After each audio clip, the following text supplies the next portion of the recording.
Programa Na Mira dos Fatos. Apresentação: Fernando Campos.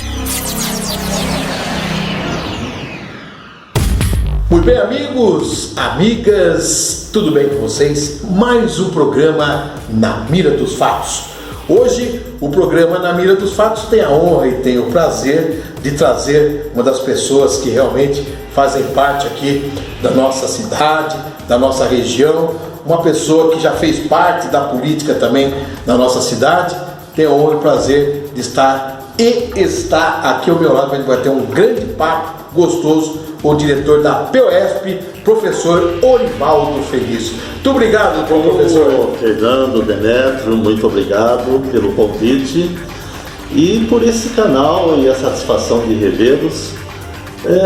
Eu tenho certeza que nesse encontro tão abrangente eu vou encontrar amigos que há muitos anos não vejo, eles vão me rever e vamos matar a saudade por aqui e falar tudo que nós temos que conversar aqui da nossa realidade, da nossa população, do nosso município, da nossa educação, e assim nós vamos. Gente, depois no final do programa, eu tenho uma coisa muito bacana, que esse homem aqui, digo um homem íntegro, um homem que realmente com H, uma pessoa que é humana, ele me deu um baita respaldo dos piores momentos da minha vida. Eu não vou falar agora, porque senão eu vou me emocionar, aí vai ficar complicado a situação. Eu tenho até hoje guardado, viu? Até hoje eu tenho guardado no senhor me deu. Até hoje. Ainda bem que você lembra que eu... E depois eu vou falar para o senhor, onde está guardado.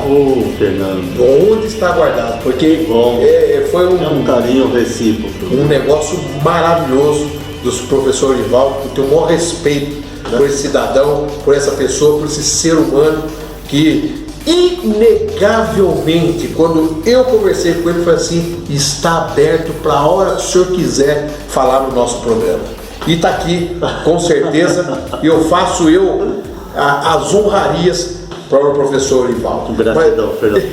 Mas vamos começar, depois no final eu vou contar para vocês. Eu vou contar, deixa para o final, senão eu não vou fazer o programa. Já estou emocionado, já só de ver esse homem aqui. Então é uma honra, Professor, eu sou diretor da UPOSP. Como vem a UPOSP no nosso município ou na região? A UPOSP é o sindicato dos professores da rede estadual e das redes municipais de todo o estado de São Paulo. De todo o estado. Nós temos um trabalho muito voltado ao bem-estar, tanto dos professores como dos alunos. A POSP ela tem um trabalho muito intensivo para a qualidade de vida. E essa qualidade de vida você só consegue quando você tem uma educação à altura que corresponde à necessidade dos nossos alunos e valorizando os nossos professores, porque um país sem educação é um país que está morto. Nós não podemos deixar esse risco correr de forma mais intensiva. Após essa pandemia, nós tivemos um grande número de alunos que acabaram abandonando a frequência das escolas. Mas é um grande número. E isso fará falta na vida. Já fará falta... Por que se deu isso, professor? Por que se deu isso? Porque se deu que com a pandemia nós tivemos que paralisar todas as atividades. A escola é uma concentração coletiva, onde as diferentes formas educacionais, familiares se encontram. A proteção não estava sendo à altura e também não tinha como oferecer uma proteção adequada diante desse vírus que avassalou todo o mundo. Então tivemos que fazer o quê? Nós tivemos que você, o Demetrio, ficar cada um em casa, preso, e mesmo assim corremos o risco. Eu fiquei 15 dias internado e uma situação muito difícil, né? Eu até me emociono porque a gratidão de estar aqui a Deus é muito forte. Amém. Então, Antes de qualquer forma, a minha gratidão à vida. Graças a Deus está aqui. E graças a Deus estou aqui e não posso ser diferente a não estender a mão àquele que necessitar. Professor, nós temos, o senhor falou aí que os alunos se Evadiram.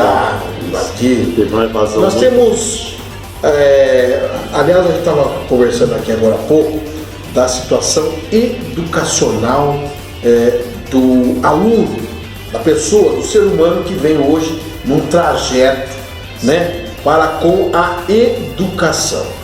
Então o que acontece?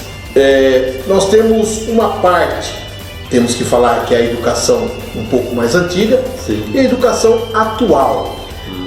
E a educação atual, professor, ela está, quer dizer, até um linguajar meio estranho falar aqui para o professor, que está dificultando o aluno, dificultando a situação da trajetória hoje do ensino.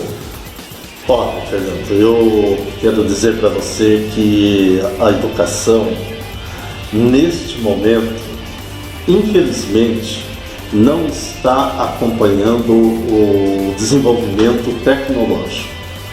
O aluno, ele vive em casa, cada um tem seu celular, tem a sua informação, e a escola ainda está ali tentando avançar, mas com passos muito lentos. Faz tempo isso aí, professor. Né? E nós precisamos ser mais ousados. Temos que ousar na escola, ousar na formação dessas crianças, desses jovens, desses adolescentes, dar uma preparação de pessoas humanas, preparados para o mercado de trabalho, porque a escola pública, eu estou falando nesse momento da escola pública estadual, essa escola ela precisa preparar, porque quem está nessa escola são filhos dos trabalhadores e trabalhadoras que levantam de manhã, o pai vai para o serviço de madrugada, a mãe vai também para o trabalho e o filho vai para a escola.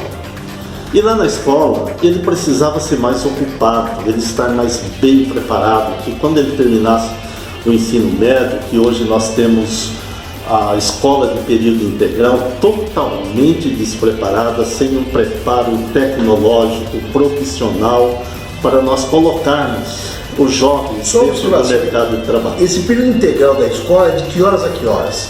Esse período integral, ele vai tem alguns horários diferenciados. Tem diferenciado? Né? Porque tem o que vai das 7 até as 16h30, né?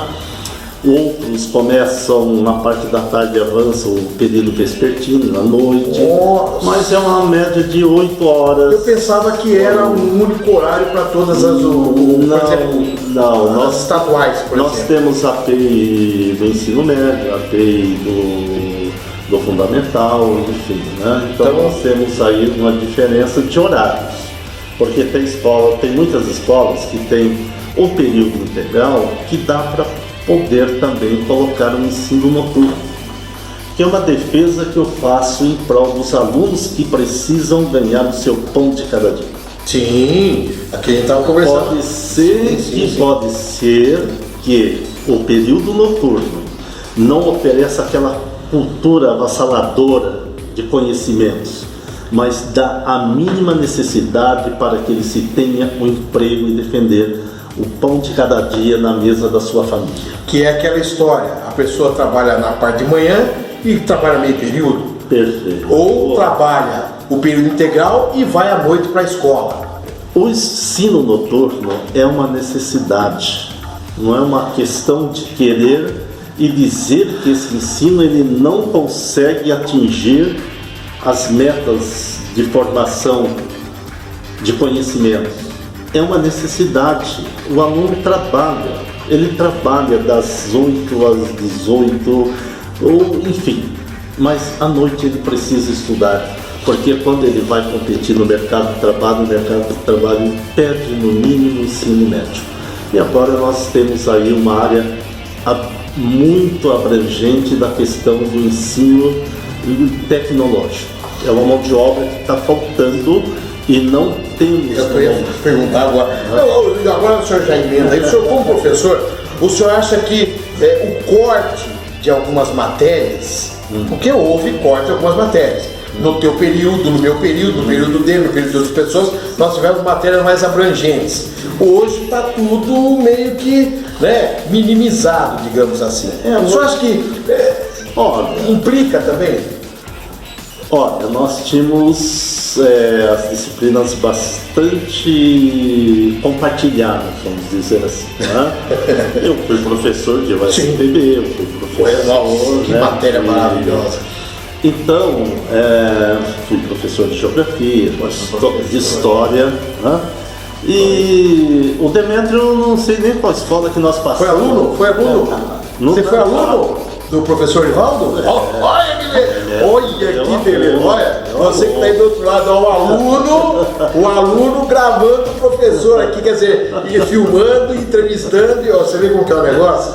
Mas o Demétrio há de recordar que o Natal, não foi o Natal, aquele momento em todas as escolas foi um momento muito especial, né? Os alunos ainda tinham respeito. Sim, claro. E hoje, uma das questões também que a gente vem combatendo, buscando sanar a situação, ainda é a violência, ainda é o tráfico dentro de umas portas das escolas, dos portões, né? Que isso acaba realmente levando à violência e nossos professores ficam encurralados. Bons profissionais, professores dedicados, tá, à formação, dedicados a contribuir na vida desses jovens e cidadãos.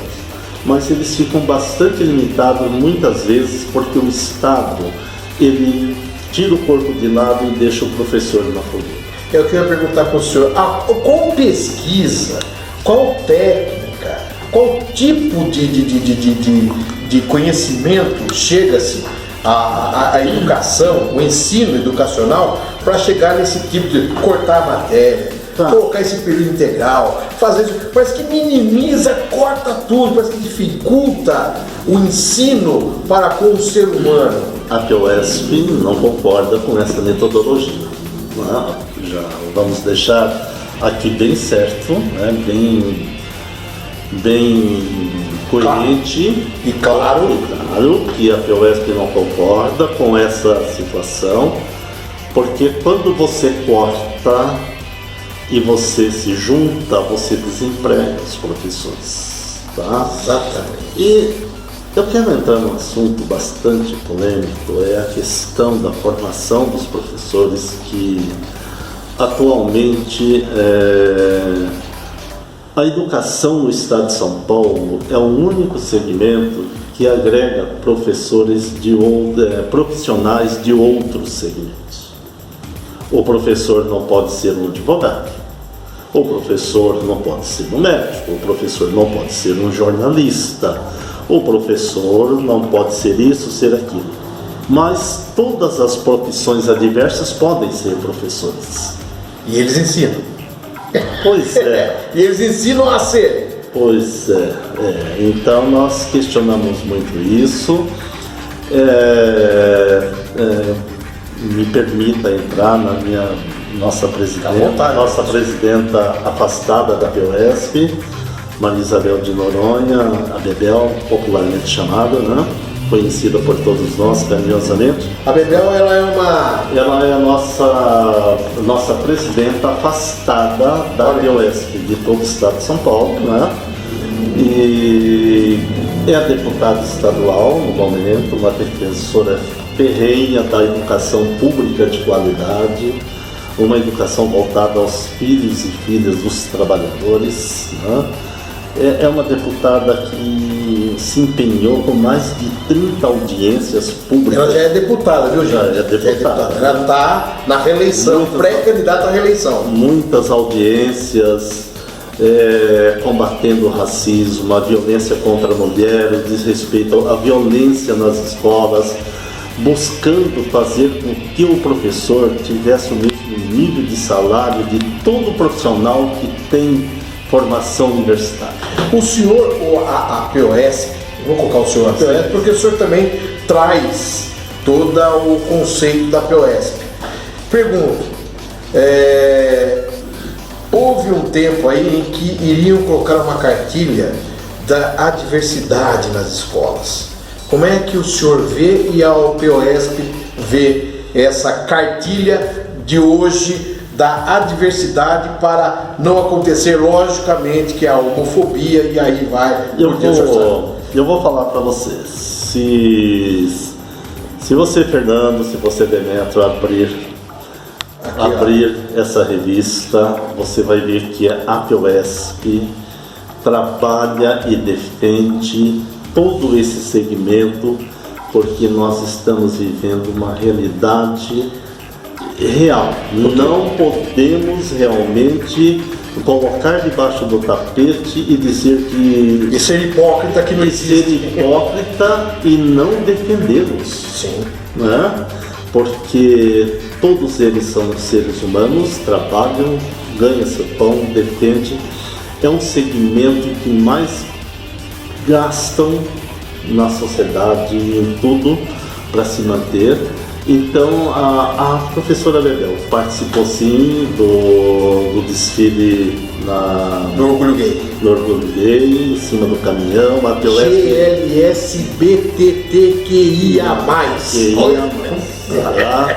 Então nós temos todos esses segmentos que estão indo.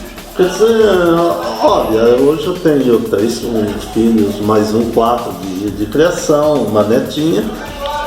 E eu não sei o que pode acontecer daqui 20, 30 anos. Como que eu posso condenar algo que é real, está na minha vida? Eu convivo e você convive, nós convivemos. Confio em pessoas destinos e confio fielmente em pessoas que estão nesse segmento e não tenho que reclamar de nada. Simples, como nós aprendemos da raça indígena, da raça mameluca, da raça e tudo vai mais, por que não hoje com o pessoal que é do GLSBTQIA+.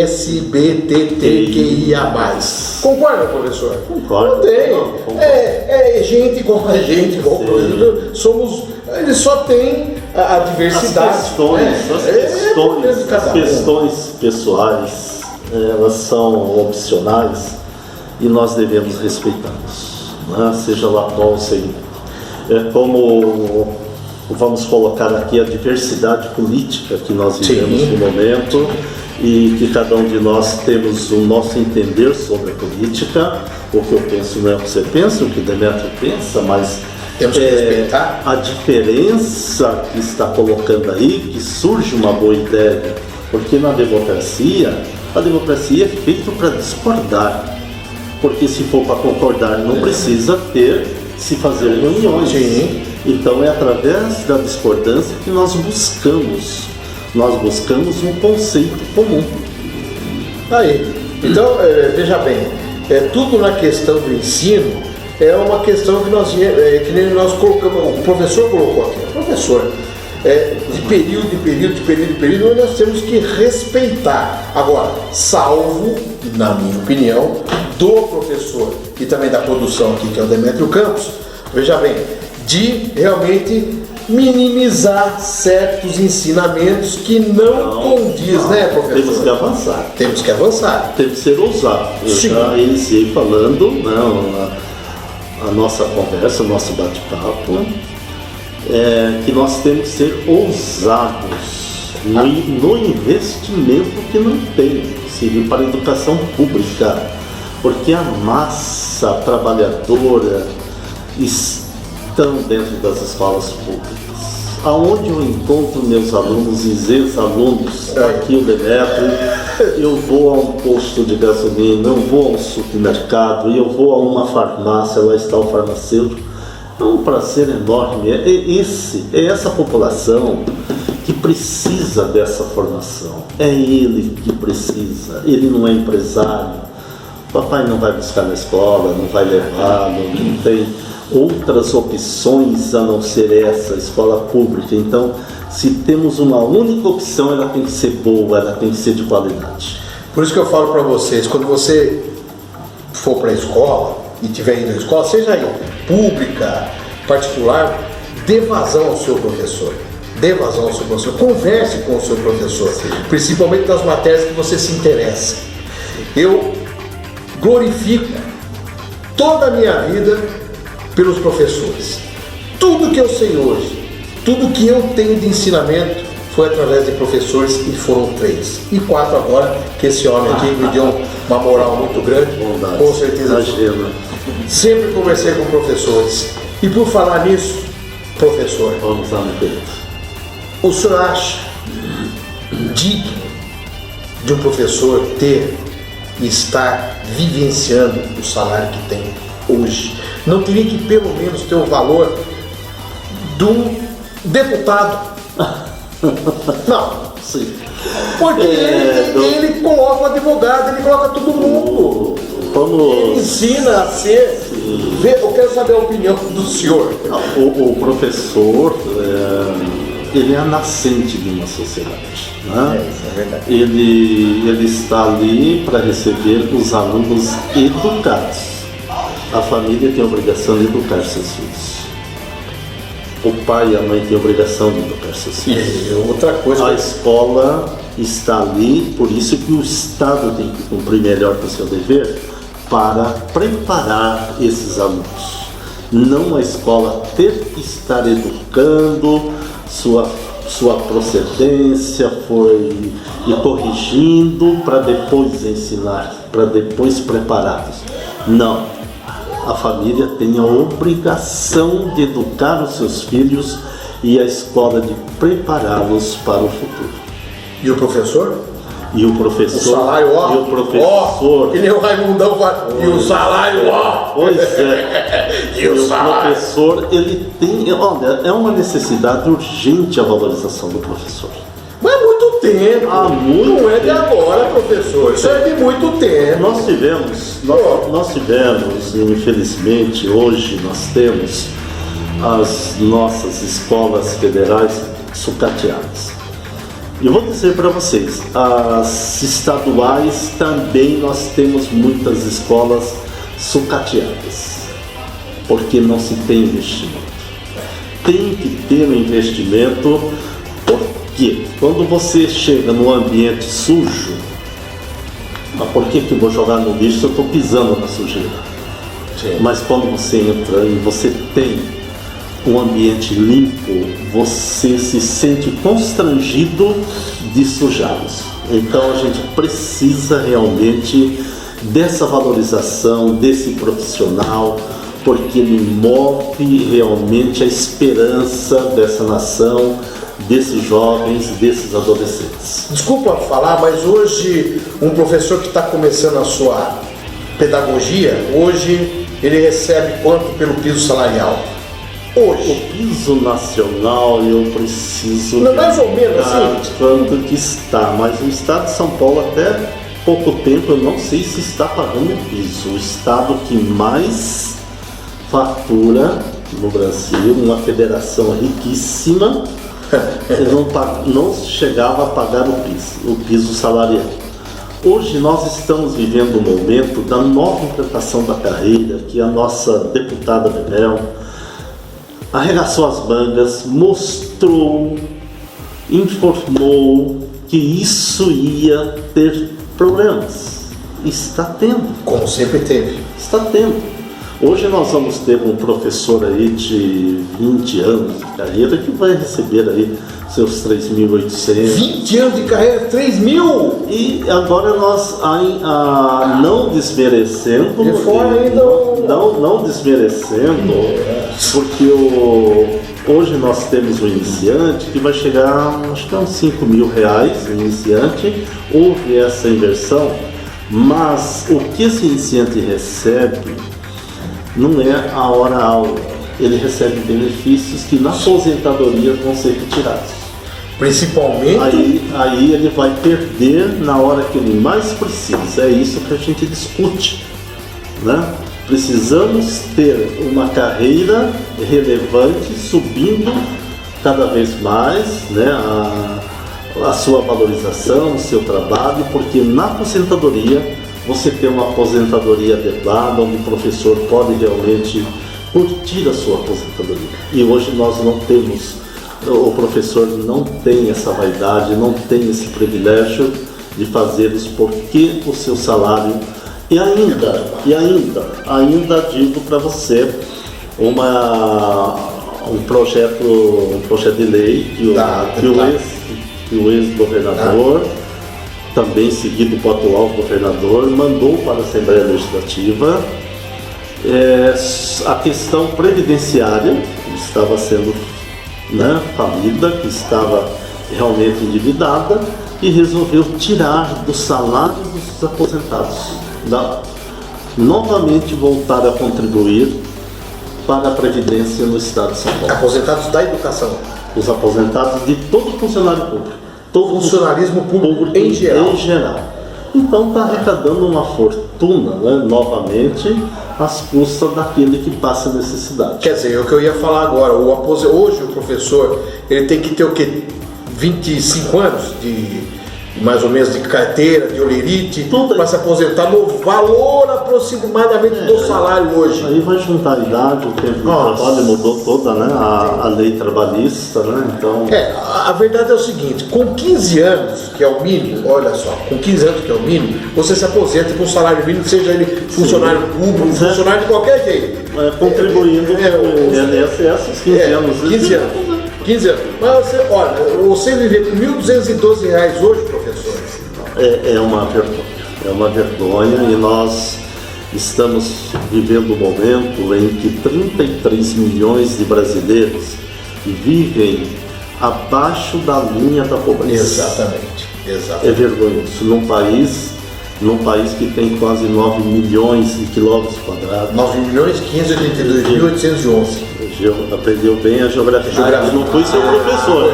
Mas não foi seu professor. Não é isso mesmo? É isso mesmo. É exatamente isso. Eu adorava geografia. Nós temos o continente europeu, que tem 10 milhões e 500 mil quilômetros quadrados. Só o Brasil tem quase 9 milhões de quilômetros quadrados. Por que nós temos que derrubar matas? Por que nós temos que desfazer da nossa natureza para produzir?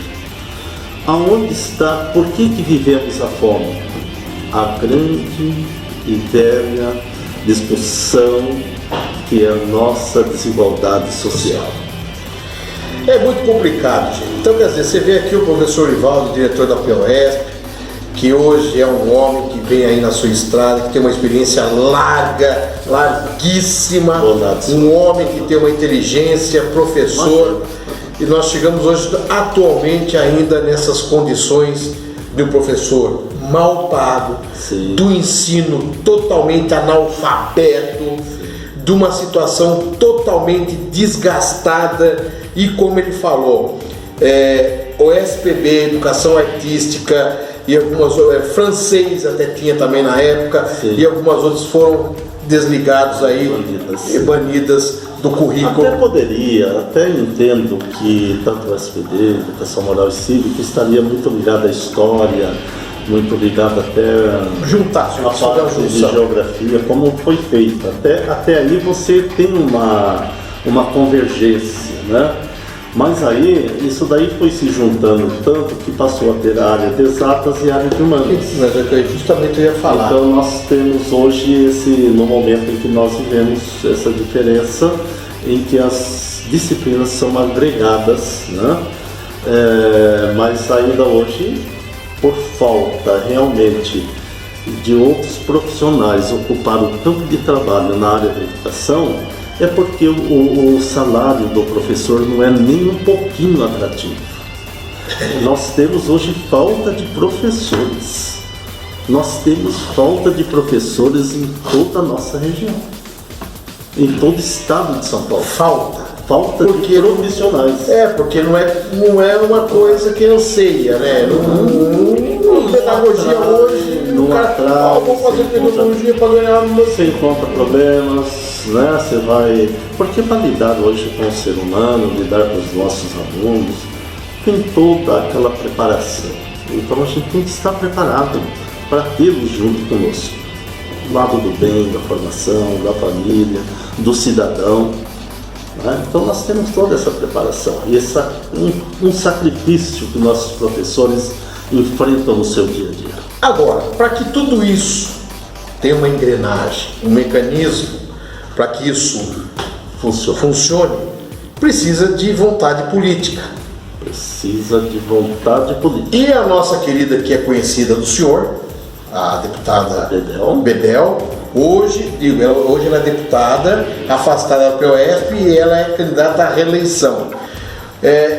Logicamente eu não vou mostrar aqui, mas o senhor já tem todo um aparato da deputada aí, com certeza, com alunos e com professores, para que realmente seja feita alguma coisa, gente, que faz muito tempo, há muito tempo e não acontece nada e precisa acontecer, professor. A Bebel é professora, lecionou por muitos anos, né? Professora de português, muito bem formada, muito bem preparada, é conhecedora como ninguém de todas as dificuldades que a educação do Estado de São Paulo enfrenta. Conhece profundamente. Eu desconheço qualquer profissional que possa ter tanto conhecimento da abrangência que a Bebel tenha sobre a questão educacional das escolas públicas estaduais. Ela tem relutado demais com a questão da valorização dos professores, que é um item da sua pergunta, da falta de vontade política, a questão de diminuir os alunos por sala de aula, que nós vivemos e ainda convivemos com amontoados de alunos. Sim. A Bebel, ela abriu a POSP para a imprensa. A POSP, já são vários mandatos e de uma confiabilidade muito grande, né? A Bebel trouxe grandes benefícios pela sua representatividade, a sua interação junto ao governo, muitas vezes não recebida. Aí é complicado, hein? Muitas vezes não recebida, mas através de ofício, que nós oficializamos a ela ser a nossa representante legítima dos professores, ela conseguiu muitas vezes barrar. Era para estar pior, com toda dificuldade.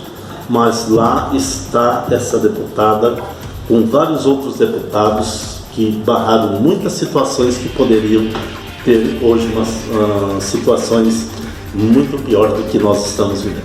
O político não se defende a legenda, como disse o senhor aqui. Perfeito. E não defendendo a legenda, que a legenda dela é o PT, sim, e o professor, eu avalizo o que o professor está falando, porque já falei para vocês, ele tem uma carga, uma experiência monumental, o professor Olivaldo. Então, para a não defesa do partido, da legenda política, realmente a Bebel trouxe situações para... eu vejo a parte humana dessa mulher, né?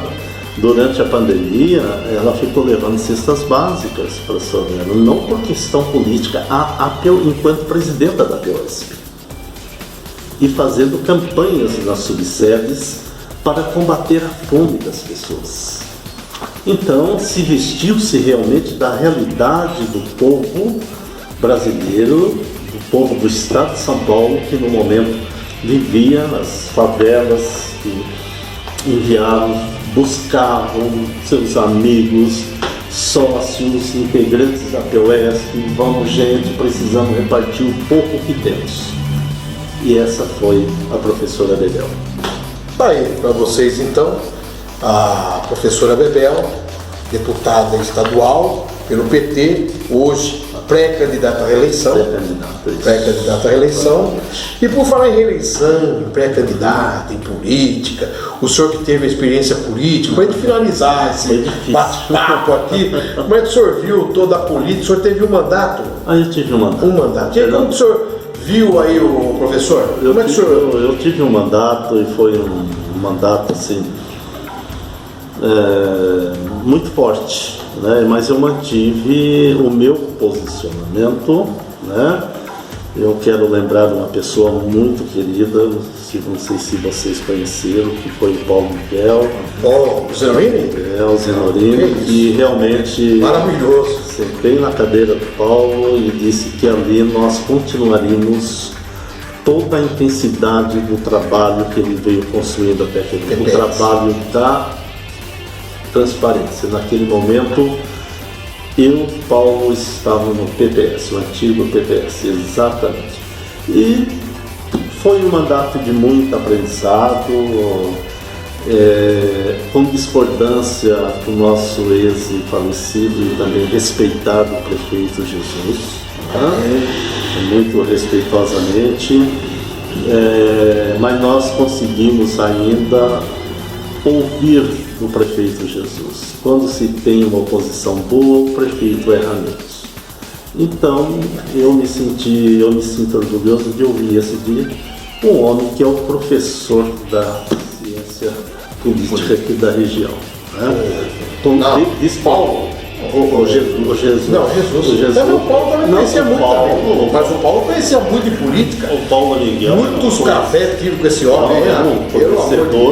Conhecedor. Na verdade, a morte do Paulo foi precoce, né? Demais.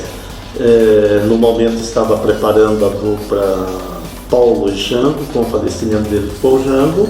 E toda aquela história política, né? O Jesus veio a perder o mandato na eleição, na época, o Jango ocupou, foi reeleito e tal. Aí veio toda essa continuidade que, se caso o Paulo Miguel estivesse vivo, seria o Paulo Miguel que estaria. Sim, inclusive teve falado para ele, você é o próximo. Eu falei para ele, e por uma infelicidade acabou acontecendo. A arte de se fazer política é questão de respeitar a diversidade da sua cidade, respeitosamente a todos aqueles que militam e têm coragem de militar nessa área. Exatamente. A Bebel vai vir para a região. A Bebel vai estar entre nós aqui. Reunimos assim vários representantes da educação, de alguns segmentos sociais. No próximo dia 16 estará na POSP, na parte da manhã, com entrevista. São Pedro lá? Na rua São Pedro, né? Pode falar o seu endereço, então, se o pessoal quiser ir lá também, pode ficar à vontade. Fique à vontade. A subsede da POS. O senhor manda aqui, o senhor manda, já falei pro senhor. Não, Fernando. A subsede fica na rua São Pedro, fica ali na esquina da Campos Sales. E a Bebel vai estar na parte da manhã do dia 16, ali recebendo a parte da imprensa, né? E também fazendo uma roda de conversa política com alguns seguidores que lá estarão, e depois estará fazendo uma plenária no local a ser determinado. Muito bem. E já de antemão digo ao senhor que ela também já está o convite em aberto para estar aqui no programa Na Mira dos Fatos, para a gente bater um papo com ela. Nós, que a produção, né, com o Demetrio. Vocês vão ter muito trabalho, né? Porque nós estamos entrando quase no momento em que daqui a pouco as candidaturas já estarão oficializadas, né? Eu acho que esse canal é um canal ideal, porque o voto ele não tem preço, o voto tem consequências. Então nós precisamos conhecer em quem nós vamos votar, conhecer a sua história, conhecer o seu passado, conhecer a sua dignidade, porque o país busca por políticos, porque continuamos uma crise de convivência política no nosso país, de atitudes adversas que a população espera. Confia e depois desespera do voto que tanto confiou. Então por isso que eu digo, o voto não tem preço, ele tem consequências. Ele pode ter a consequência boa, que vai nos encher de orgulho, vai ter as consequências ruins, que vai realmente mexer com a nossa vida econômica, pessoal, familiar, educacional, ao qual vem acontecendo, do qual nós estamos convivendo. Exatamente. Professor, se o senhor quiser colocar mais alguma coisa, pode ficar à vontade. Eu quero falar. Eu quero assim imensamente agradecer Fernando, Demetrio, quero deixar aqui o meu carinho a todos os seguidores, quero deixar meu imenso abraço, quero continuar nessa linha da verdade, da transparência, sempre acreditando que a democracia é o melhor caminho. Vamos encontrar diversidade, é na diversidade que a gente busca uma solução para os fatos. Então eu quero te agradecer com muito carinho, Demetrio, um prazer enorme revê-lo aqui na produção. E assim nós vamos seguir e pedir a Deus muita saúde para todos nós e desejo a todos vocês saúde, muita saúde, que é o maior prêmio que nós vivemos no momento. É a maior felicidade que você vive na sua família, é você ter saúde. A maior realeza do ser humano chama-se humildade, caráter e postura. E esse homem tem. Eu passei, agora vou finalizar o programa, que ele já falou o que ele tinha que falar, agora eu vou falar, e ele está aqui do meu lado. E esse dia, eu já tinha falado para ele que um dia eu ia homenageá-lo lá no velório, onde ele esteve, no falecimento do meu professor. Teve lá, não teve? Teve lá, teve ao meu lado lá, passou lá, me confortou. E uma das piores situações da minha vida, o professor teve lá. E claro, a gente tem passagens e passagens nas nossas vidas, e é o que eu sempre falo para vocês: a de um professor vai ser sempre maravilhoso.